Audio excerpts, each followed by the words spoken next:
One of the obvious challenges is financial. How do you run an international university that is sufficient to make a profit, and you need a profit in order to build buildings and develop programs and all that sort of stuff. How do you run an international standard university where you have to bring in international standard staff who expect international standard pay when you're operating in an environment where the cost base is about a third that you would charge in Australia or somewhere else. So it's a very, very, very tight financial model that you have to run. So one of the challenges is financial. Another challenge is how do you get the quality of staff in? So you have to say to yourself, well, why would staff come here? And you have to generate a value proposition for the staff. Why would they want to come and teach in Vietnam? And you can't do that just on financial grounds. So while I said we have to pay international rates, we're not paying high international rates because that wouldn't be able to be supported by the students. So you've already got a financial constraint on being able to encourage staff to come here.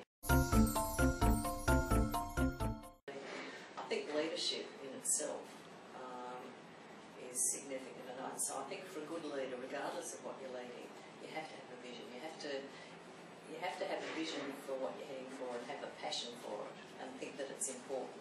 So these guys might think making money is important. I don't.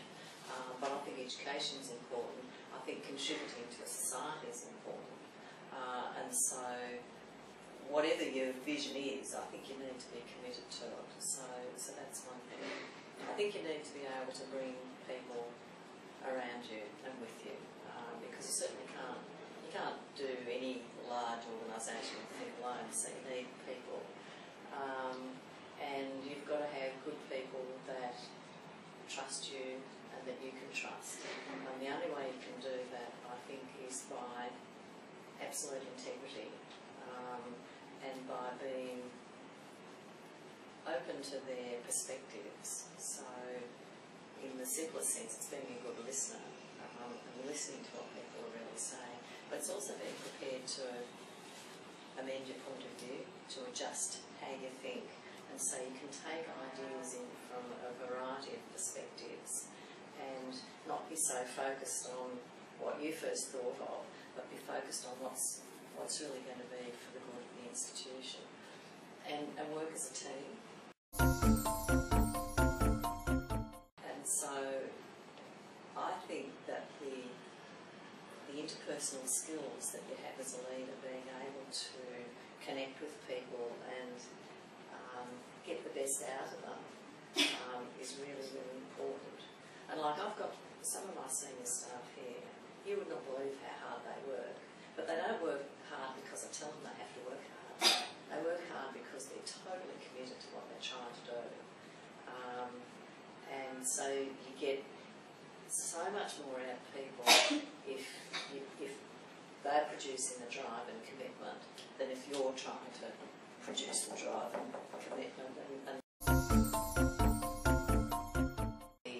what's the hook? What's the attraction that you can put? And so you actually have to find staff who are interested in coming to Vietnam for another reason. Now, some of them have already got that other reason. They've got family here, or they think it's interesting and exciting, or it's just where they're up to. But the key staff, the really good staff, are the ones who come here because they want to teach in RMIT Vietnam. And the reason they want to do that is because it's they see it as a social good. They see it as something where they contribute to a developing country in a way that they can have a greater effect than they could have if they were doing it in Australia or America or something. You can be a good academic in those countries.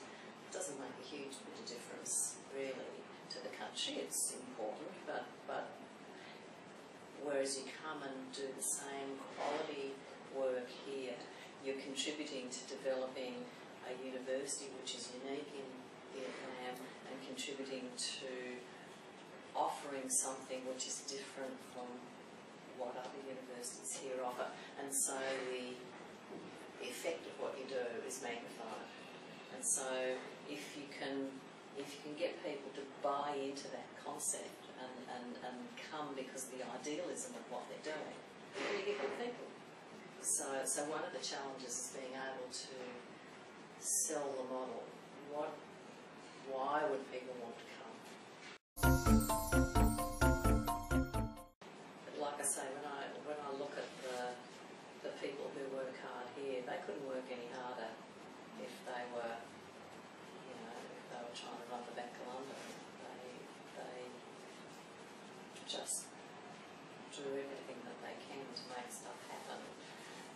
But it's very much driven by that, I don't know, that kind of your conscience, your sense of self-worth, as well as your sense of what you're trying to do. So it's part, and I think it's the case with a lot of organisations. You have to find a way of tapping people's intrinsic motivations and not just rely on extrinsic motivations. If the only thing that's making them work is a bonus out there, you get a funny sort of work ethic, I think.